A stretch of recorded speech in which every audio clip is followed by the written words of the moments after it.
Po dito pa kami ito gabi na, oh. Look at my hair naman. Kasi parang ang lamig dito. Huwag po kayong pupunta dito ng mga tanghali, ha. Naku, iitim kayo. Dapat mga 6 ang drop by nyo dito para at least malamig. Kasi sobrang init dito sa Philippines ngayon. So summer na summer. Pagpunta kayo dito sa Mall of Asia, Mawai Sky. Ay, naku, palong-palo. Ang ganda. May bago dito. Nandun yata yung Year of the Pig. Hanapin natin yung Year of the Pig. Kasi Year of the Pig ako eh. So hanapin po natin yung Year of the Pig para dito tayo natin sa kabilang side. Kasi tuloy mga ka-vlog. Ano, bababa na sana ako pero gusto kong buong makita yung estatwa ng Year of the Pig. Eh wala pa yung Year of the Pig. Nandun yata sa may kabilang side. So tingnan natin to, the pink one. But favorite color ko rin yung pink. Tapos hopefully Year of the Pig. Let's go, Year of the Pig. Oh, ginagawa pa pala. Is it like? Is it pig? O yan, tingnan natin. Ito na po. O, under construction pa, Matt. Kuya, pasilip nga. Year of the Pig ba yan? Ayan, Year of the Pig nga. Ayan, finally mga ka-vlog.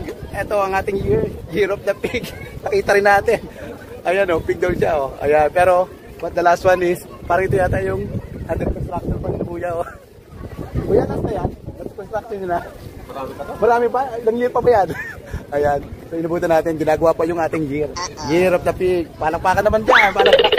Ayan. Year of the Pig daw yan. Finally, I found out that the Year of the Pig is under construction. Ayan. Finally mga ka-vlog, nakita natin yung ating Year of the Pig. Ang back po na to, ang background ko po ay seaside na po yan. So, dito sa Mawai Sky. So kung gusto niyo pong pumunta dito, open po to na I think Monday to Sunday. Basta open po ang SM, open din po to. And ang ganda po din. The best thing you can go here is 6 PM. Malamig na po yun. Kasi pagka medyo tanghali or something medyo hapon, mainit. Medyo baka, kung medyo sensitive yung skin nyo, baka maging toasted po kayo. But 6 PM, better pa yung 6 PM. So ito po din yung Sir Pabs, mga ka-vlog na, naku, napamasyal na naman po tayo dito. Ngayon ko lang po ito nakita. Ay, for those who are not yet subscribed to my YouTube channel, please do subscribe and hit rin po ninyo yung notification bell dyan para every time na may new upload ay yung Sir Pabs na medyo hungry na, eh kayo po yung unang makakanood. So